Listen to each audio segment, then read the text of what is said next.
Everyone gets Zohran Mamdani wrong.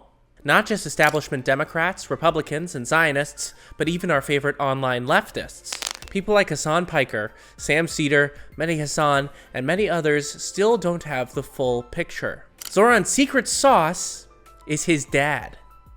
Duh. Actually, reading a lot of Professor Mahmood Mamdani's work made clear why Zohran had such success. Those leftists I mentioned have talked about Zohran's affordability agenda, his pro-Palestine stance, his social media presence, etc., but they are missing his method.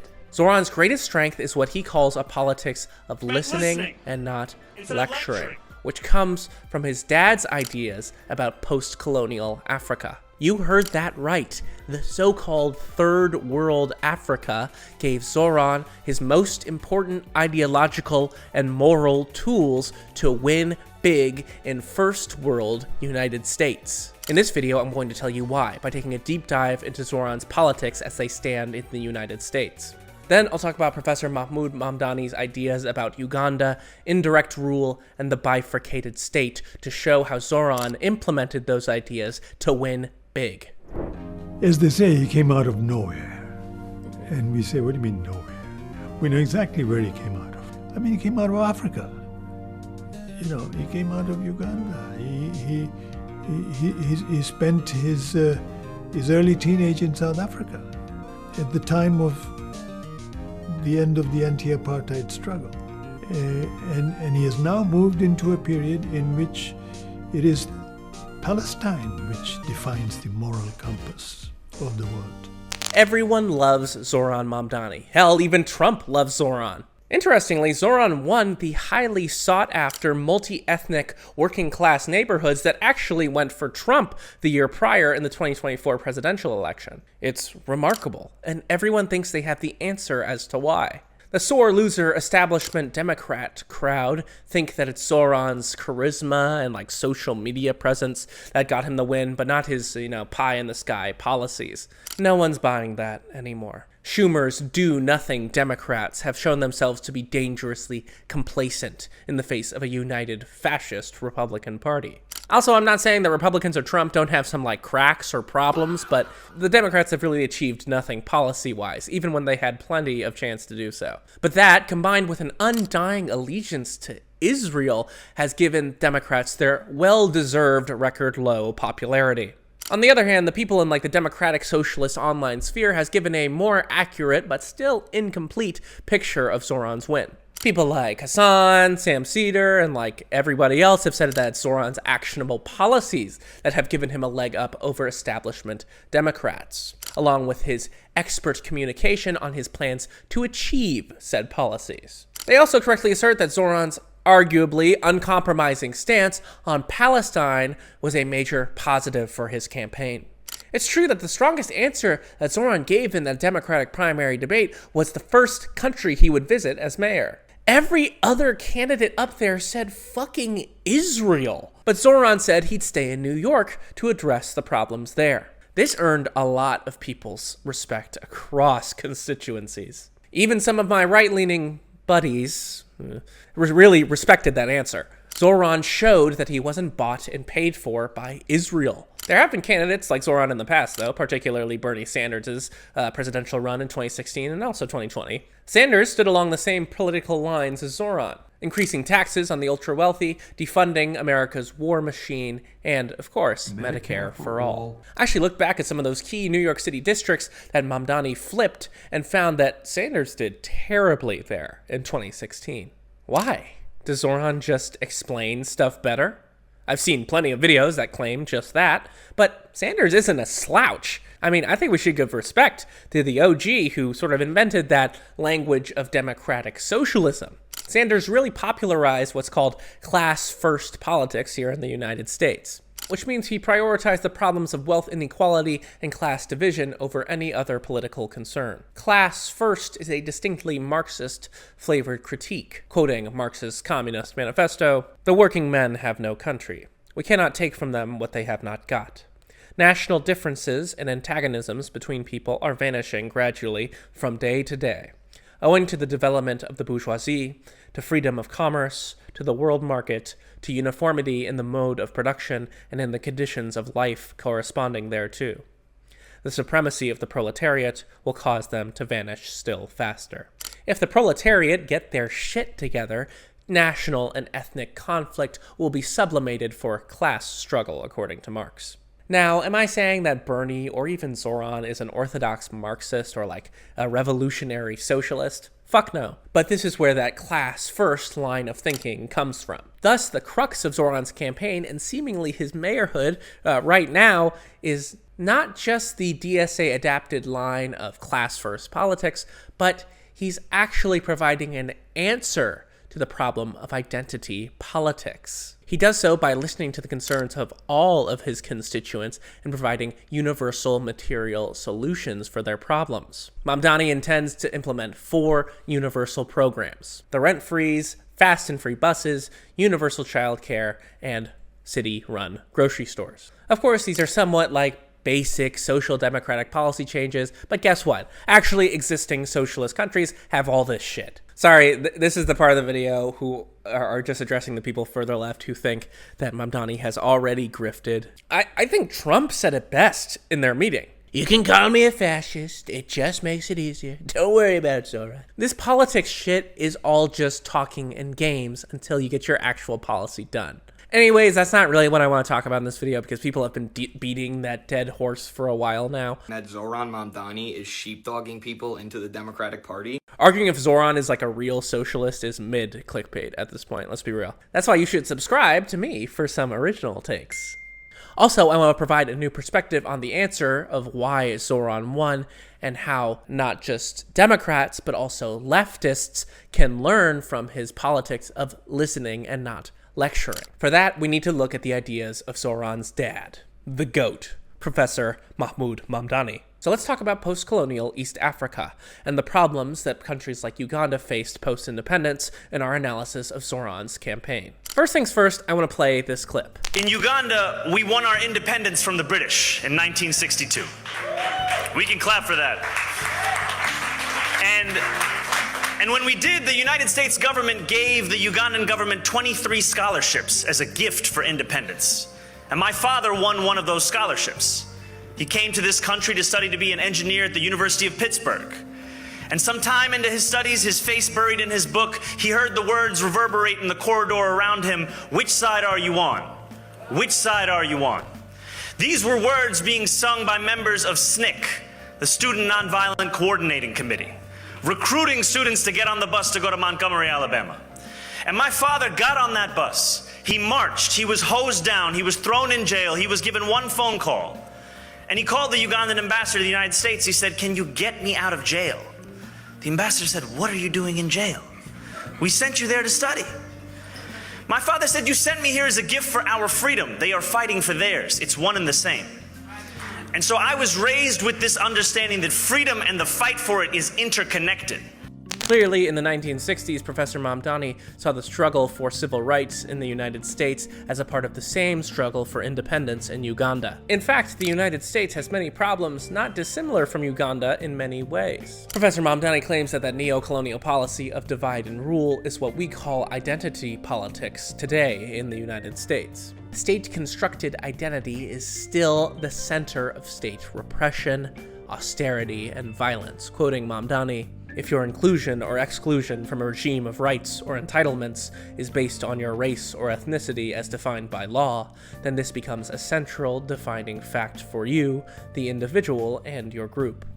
From this point of view, both race and ethnicity need to be understood as political and not cultural or even biological identities. Differences in ethnicity come from the top. A fixed or primordial identity is often constructed and built up by the establishment for their own political interests. It is through certain privileges or differences between groups in a legal system that harden racial or ethnic identities. For example, in the US, like redlining, anti-immigration policy, affirmative action, etc. That's why all of Zohran's policies that he looks to introduce are universal in cosmopolitan New York City. On the other hand, the democratic establishment poorly addressed this ethnic issue by introducing so-called multiculturalism. We elected a black president. His name's Barack Hussein Obama. How bad could racism really be, guys, right? With this strategy, Democrats stupidly, perhaps purposely, exacerbated the problem. Affirmative action policies created like an arbitrary hierarchy of ethnic minorities and empowered white nationalists to continue to think along racial lines, instead of just giving people universal health care. I've talked extensively on this channel about the so-called model minority, who is afforded a better life in the US than other minorities. These special chosen minorities are given special privilege either by legal mechanisms or even something as simple as generational wealth. So they get to be closer to white. Professor Mamdani's word for model minority in the African colonies is subject race. In Africa, the subject races are afforded petty recompense for aligning with their masters, such as the Tutsi in Rwanda, the Asians in Uganda, or the Chinese in post-colonial Indonesia. Thus, ethnic groups were racialized in neo-colonialism. Some were closer to white than others. These minorities were often afforded special privileges by the colonial administration in the realm of trade and education, which led to their persecution by the majority once the colonizer left. In the US, we got the same thing. We have strategic reparations for Japanese internment, but not for indigenous genocide or slavery. Acknowledgements of struggle don't apply to all minorities equally, only the ones we allow into our universities and systems of power. The segregationist policies of the United States use what Professor Mamdani calls indirect rule. Even though legislation removed formal segregation, interestingly, at the same time many African nations achieved independence, there was still not an actual answer to the problem of Jim Crow in the United States. The urban ghettos were still poor and over-policed due to a lack of structural support for black and brown minorities, despite ostensibly being unsegregated. Shaky universal welfare programs are weak, heavily stigmatized, and racialized in this country. This creates an environment where ethnic groups compare themselves to one another in a culture war, which are light versions of real civil wars, which started in places where this problem grew out of control. Some subject races or model minorities achieve success, while the rest are incompetent moochers, scammers.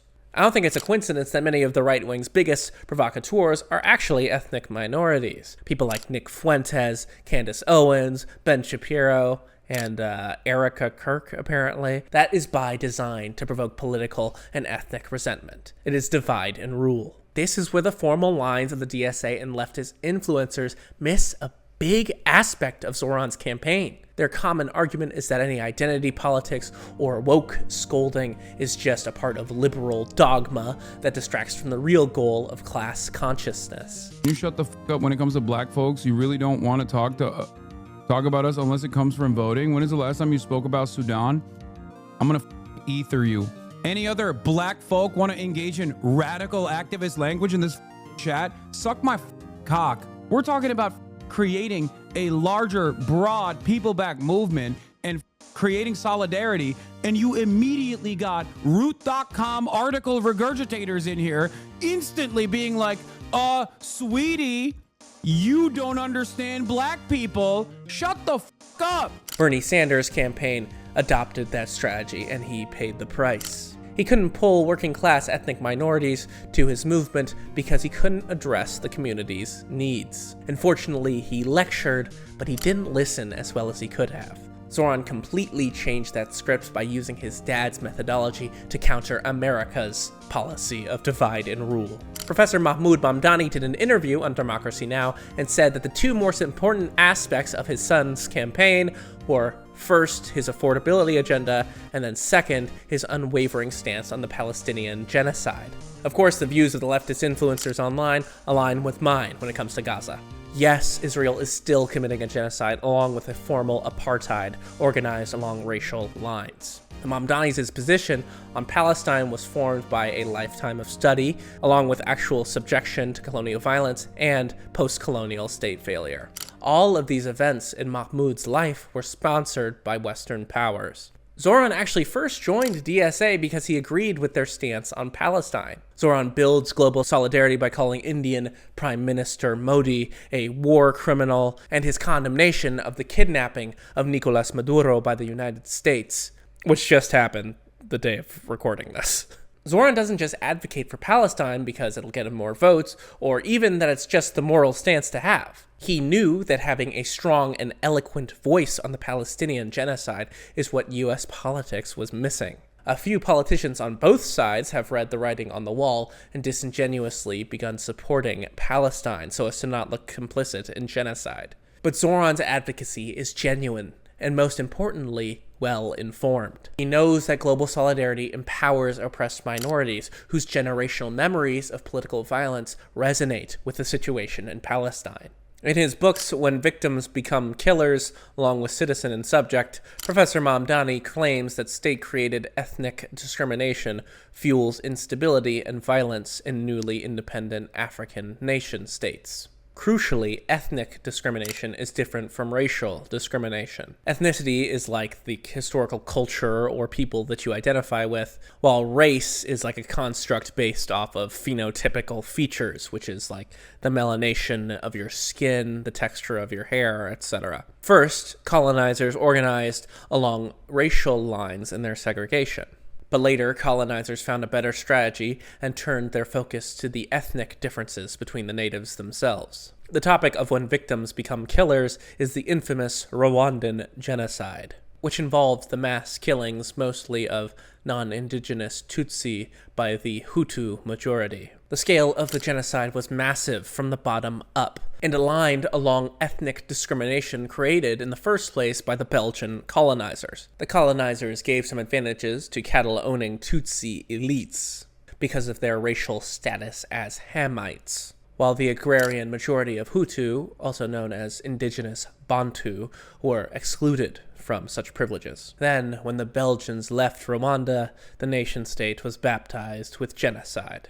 Some claim that the Rwandan genocide happened because the Belgian colonizers left too soon. This is a racist myth that paints Africans as inherently violent, thus making genocide inevitable. Really, it was the legislative divisions created by the colonial structure, or the bifurcated state, that bled over into genocidal nativism in post-colonial Rwanda. In his book, Mahmood Mamdani compares the Hutu response to the racialized colonial administration to the Zionist response to the Holocaust. These nativist and racialized solutions enforce the same ethnic hatred that the Nazis and the Belgians built in the first place. It is a cycle of violence.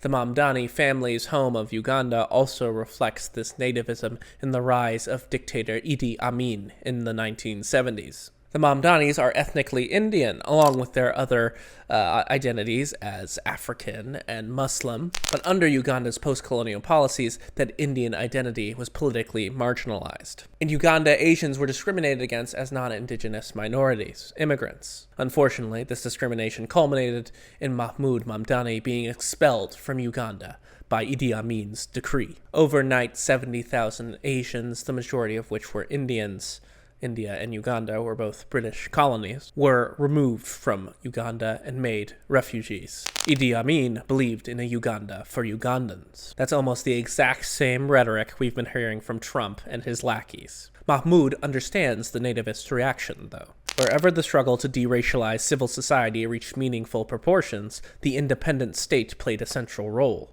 The key policy instrument in that struggle was what is today called affirmative action and what was then called Africanization. The politics of Africanization was simultaneously unifying and fragmenting. Its first moment involved the dismantling of racially inherited privilege. The effect was to unify the victims of colonial racism. Not so the second moment, which turned around the question of redistribution and divided that same majority along lines that reflected the actual process of redistribution: regional, religious, ethnic, and at times just familial. When the question of redistribution arose in Africa post-independence, the ethnic privilege for the indigenous prevailed. In parallel, when the same question of redistribution arose in the United States post-segregation, capital stayed in the same hands of the privileged. And then later, neoliberal affirmative action policies were not enough to address the problem, like a band-aid over a bullet hole. This brings me back to Zohran's campaign as a response to Trump's nativism. Trump played into the nativist impulse in the United States by demonizing immigrants in the same way that Idi Amin did in Uganda. Trump claims that immigrants and minorities have actually been afforded too many special privileges, which appealed to poor rural whites who have also been forgotten by our country's neoliberal economic system. Unfortunately, those rural whites voted against their own interests as Trump's policies continue to squeeze the middle class. It is similar to Amin's strategy. Quoting Mamdani, "The attraction of indirect rule to Africa's post-independence leadership should be obvious.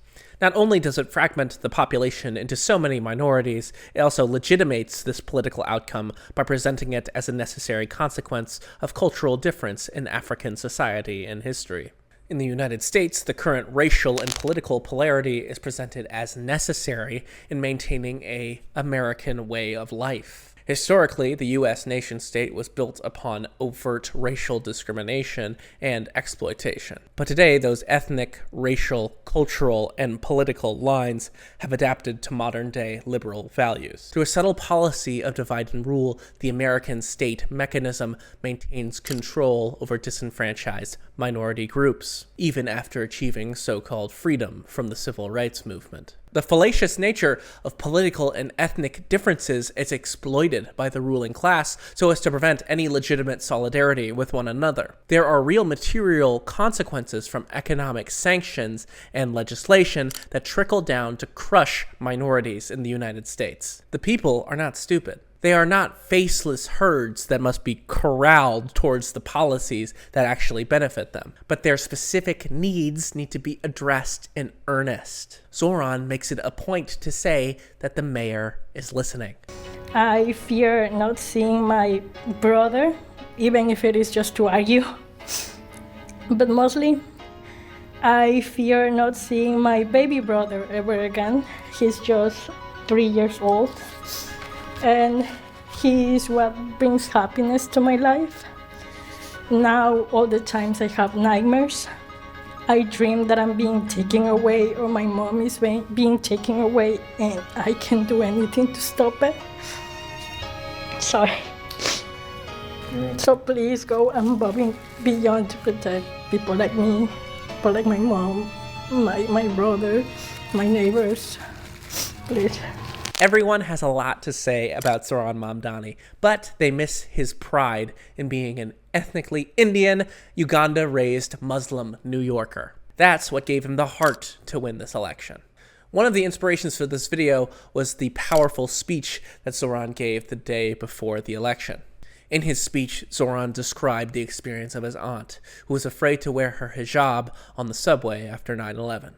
He chokes up during this speech when recounting the pain of discrimination. Zohran intentionally casts off the political aspect of his Muslim identity with his cosmopolitan political ideology, but he artfully maintains this identity as a part of his personhood. He feels his ethnicity deeply, which resonates with all of us. These are not just political strategies, but a part of a whole. His dad sums it up well. Finally, if power reproduced itself by exaggerating difference and denying the existence of an oppressed majority, is not the burden of protest to transcend these differences without denying them. Of course, these types of ideas about difference do well in New York City, whose population is insanely diverse, but I think these values hold up elsewhere. Whether it be Gaza, Uganda, or the US, arbitrary differences built up by the ruling class are used as a defensive bulwark to maintain their interests. Therefore, Zohran is a response to the modern organization of politics, the organization of difference. Of course, his social media presence was groundbreaking in a lot of ways, but I think his background in the humanities gave him a leg up in terms of earnest and skilled communication. Everyone is talking about lawyers versus engineers as world leaders, but I think skilled, empathic communicators with humanities backgrounds can clearly have success in building a better world. I didn't mention the women in Zohran's life, like his mom, the brilliant director Mira Nair, or his very talented wife, Rama Douaji, but their imprint upon his honest and skilled communication is clear as well. Douagi was an integral part of Zohran's campaign with her artistic decisions for his aesthetic, along with other major decisions as well. Zohran's campaign was also a mass movement, with tens of thousands of volunteers doing door knocking and canvassing for his campaign. In this current political environment, I think everyone on the left was energized by this campaign, unless you're a curmudgeon, in the hope that it brings in an increasingly dark and politically pessimistic time. Therefore, all political actors should know that the people want a politics of listening and not lecturing. And hopefully, and it's been going pretty well so far, it's been like 2 days, we get to see a potentially exciting future ushered in by the Mamdani family's politics. Thank you so much for watching, guys. Like I said last video, I'm really close to monetizing, so if you could hit that subscribe button, hit that bell, hit that like, comment down below if you agree, you disagree, blah, blah, blah, blah, blah. It would be much appreciated. Thank you again for watching and getting this far in the video. Bye-bye!